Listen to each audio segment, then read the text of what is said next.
बाक्सानि नबदिहिरायाव सानबानि हाबाफारिजों खुंजानो थांगासिनो श्री श्री गणेश फुजा फोरबो फालिथाय।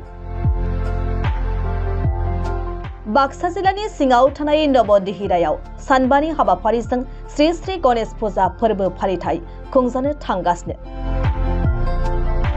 बे हाबाफारियाव गोबां महरगिरिफोर बाहागो लाफैगोन। फारियै मुंदांखा मेथाइ रोजाबगिरि नयन बरगयारी, मोनसोम बर', गुलशन गयारी, लैथोमा मोसाहारी, लाइथुन नार्जारी, करुणा महिराबा आरो फावगिरि गेमस्रि दैमारी, अनसुमै बर' बिथांमोनहा। बाक्सा जिल्ला सालबारि महकुमानि बेन्दोंनि सिमला पुलिस थानानि सिङाव थानाय नबदिहिरायाव श्री श्री गणेश फुजा फोरबो फालिथाय आफादनि बानजायनायाव सानजौरां कमलेश्वर गेलेग्रा फोथाराव सानबानि हाबाफारिजों खुंफुंजानो थांगासिनो दं खुंगा 51थि गणेश फुजा फोरबो फालिथाया। नबदिहिरा दखरानि मोन 16 दालाइसा गामिफोरनि हेफाजाबजों गुबुन गुबुन आयदानि दिन्थिफुंनाय, अदेबानि हारिमु दिन्थिफुंनाय, हाथाइसालि दिन्थिफुंनायफोरखौ बे हाबाफारियाव नुनो मोननाय जागोन। मख'नो गोनांदि बे हाबाफारियावनो राङारि बान्थानि मोसानाय आरो मेथाइ रोजाबनाय बादायलायनाय थागोन आरो मोसानाय बादायलायनायनि बान्थाफोरा फारियै सेथि बान्था हिसाबै 5,000, नैथि बान्था 3,000, थामथि बान्था 2,000 आरो मेथाइ रोजाबनाय बादायलायनायनि बान्था महरै फारियै सेथि बान्था 5,000, नैथि बान्था 3,000, थामथि बान्था 2,000 होनाय जागोन। बेनिखायनो बे हाबाफारिखौ जाफुंसार होनो थाखाय लैहोर लैहोर फैनानै बाहागो लाफैनो ओनसोलनि बयखौबो खावलायहरदों बानजाय आफादा। जों दिनै नबदिहिरा श्री श्री गणेश फुजा खुंफुं आफादा फैबाय थानाय जि 51थि फोरबो फालिथाय, बे फालिथायखौ जोङो फैगौ फेब्रुवारि दाननि 2 खालारनिफ्राय हमनानै 6 खालारसिम सानबानि हाबाफारिजों मेहेर गोनाङै गाब गोनाङै जों खुंफुंनो साखाफारा जादों।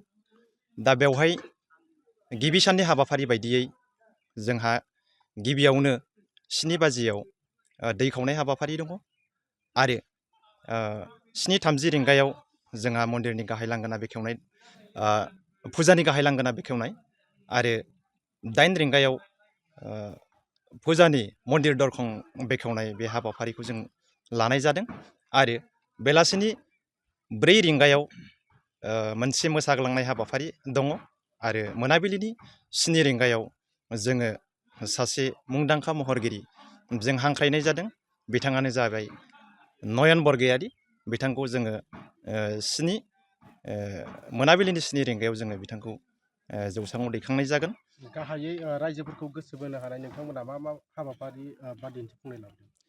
दा जोंनि जि सानबानि हाबाफारि लानाय, बे हाबाफारियाव जोङो रायजो राजाखौ एट्रेक्सन खालामनो हानाय बायदि बेवहाय गासैबो रोखोमनि जि फुजाखौ समायसारहोनो हानाय हाबाफारि बियो गासैबो दङ।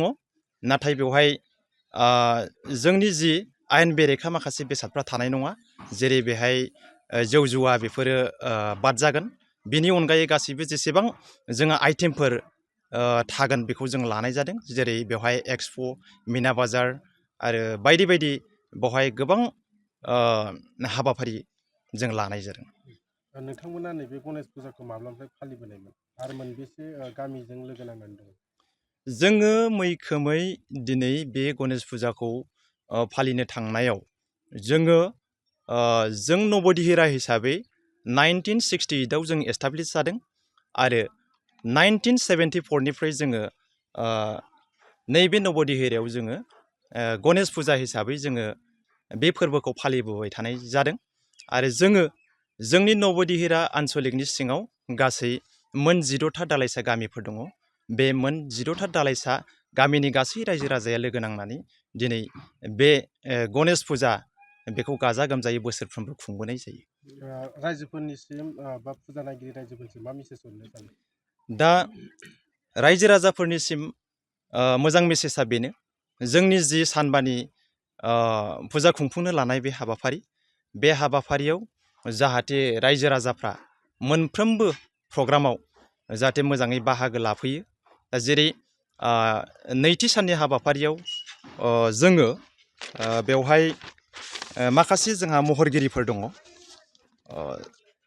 बेवहाय जोङो नैथि साननि हाबाफारियाव जोंहा मोसानाय आरो मेथाइ खननाय बादायलायनायबो दङ। दा बेवहायबो जोङो गासै मोसाखावरि बा मोसागिरि बादायगिरि बिथांमोनखौ आरो मेथाइ खनगिरि बादायगिरि बिथांमोनखौ जोङो बे हाबाफारियाव बाहागो लानानै नुजाफैनो आरो बाहागो लाफैनो थाखाय जों खावलायो। आरो बेवहाय जोङो थामथि साननि हाबाफारियाव जोङो रुंसारि दजित नार्जारि गोसोखां हारिमु मोनाबिलि, बावहाय जोङो महरगिरि हिसाबै गेमस्रि दैमारि बिथांखौ जोङो हांख्रायनाय जादों। दा बे हाबाफारियावबो गासै रायजो राजाफोरखौनो जोङो लैहोर लैहोर फैनानै हाबाफारिखौ नायनानै जाफुंसार होगोन जों बेखौ खावलायो। लोगोसे ब्रैथि साननि हाबाफारि, बे ब्रैथि साननि हाबाफारियाव जोंहा बावहाय रुंसारि ड्राइभार हारिमु गोसोखां मोनाबिलि, बेवहाय जोङो मेथाइ खनगिरि हिसाबै कुरुनामहि राभा बसुमतारी बिथांखौ जों हांख्रायनाय जादों। आरो बेजों लोगोसेनो लैथोमा मुसाहारि, खोमदान गयारि बिथांमोनखौबो जों हांख्रायनाय जादों। आरो बे हाबाफारियावबो बिदिनि हाबाफारियाव गासै रायजो राजाफोरखौनो लैहोर लैहोर फैनानै जोङो सिरिबाङै फुजाथिलियाव फैनानै आब्रुथियै मोजाङै फुजाखौ नायफैगोन जों रायजो राजाखौ बेखौ खावलायो। आरो बाथि साननि हाबाफारियावबो जोङो मोनसे मा होनदों रुंसारि भरत सिं गोसोखां हारिमु मोनाबिलि जों बेखौ लानाय जादों। बावहाय जोङो महरगिरि हिसाबै अनसुमै बर' बिथाङा तामुलपुरनि, आरो मोनसोम बर' उदालगुरि, आरो गुलसन गयारि बिथांमोनखौ जों हांख्रायनाय जादों। आरो बे जोबथि हाबाफारियावबो जोंनि गासै फुजा नायगिरि बिथांमोनखौ लैहोर लैहोर फैनानै जाहाथे आब्रुथियै जोंनि फुजाखौ नायफैयो, जों बेखौनो गोजोनै रायजो राजाखौ खावलायो।